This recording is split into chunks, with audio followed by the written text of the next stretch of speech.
Zdravo po treći put iz našeg ovog malog videa obilaska Zlatara i ovog dela Srbije, Zlatiborskog okruga. Mi smo završili naš trodnevni odmor na Zlataru, tako? Tako je, i nakon kupovine suvenira. Tako je, koji su, kao u svakom turističkom mestu, ni povoljni ni skupi. Idemo ka Mokroj gori, Šarganskoj osmici. Tako je. Ostanite uz nas.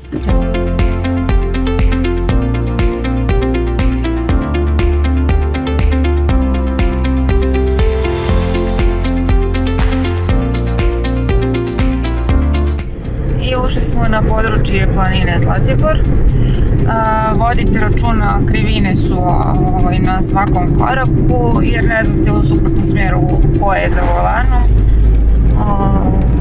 Put je nov, tako da što se toga tiče nemate problema. Da, ali je dosta opterećen kamionima, stoga pazite se kad vozite.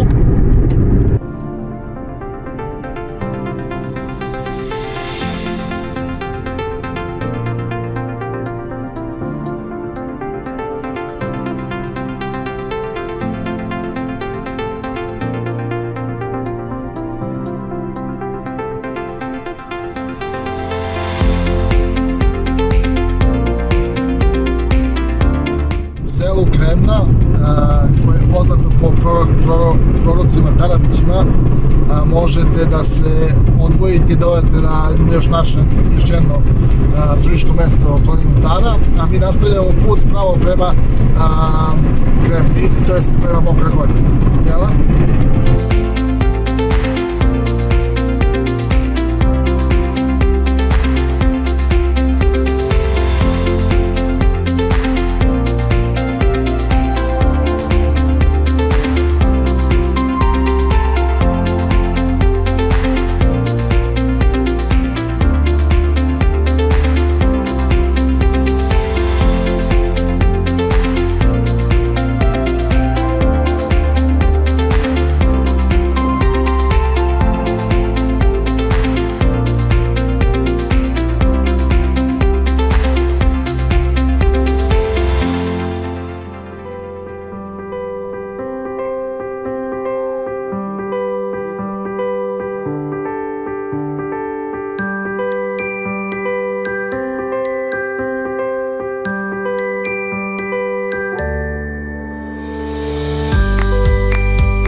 Stigli smo na Mokru goru i Drvengrad. Svi znamo da je Drvengrad izgradio Emir Kusturica i da je ovo naselje poznato po Kustendorfu, međunarodnom filmskom festivalu koji se održava svake godine i na kome se dodeljuje zlatno jaje. Kao što vidite, cijelo Drvengrad je u etno stilu. Za one sa malo debljim novčanikom ovdje je moguće i prenoćište.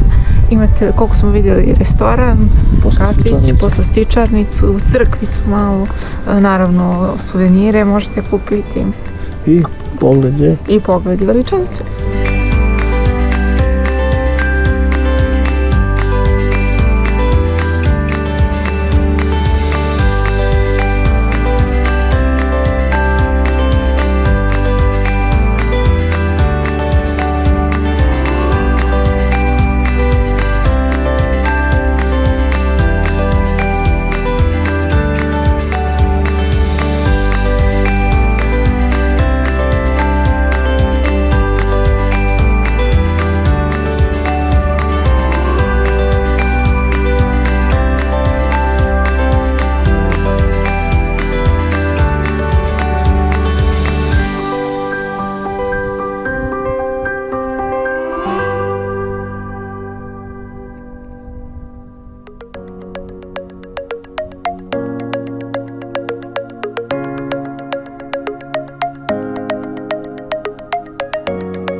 Ajde, na Šargansku osmicu i vožnjom završavamo našu avanturu.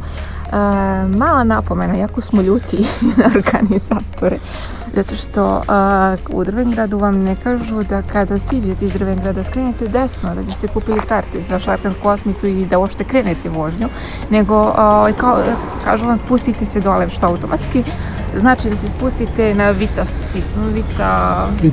Vitasi stanicu gdje se osmica okreće. Tako da kada se spustite iz Drvengrada skrenite desno. Mi idemo da uživamo u vožnji, ali uživajte u sljedećim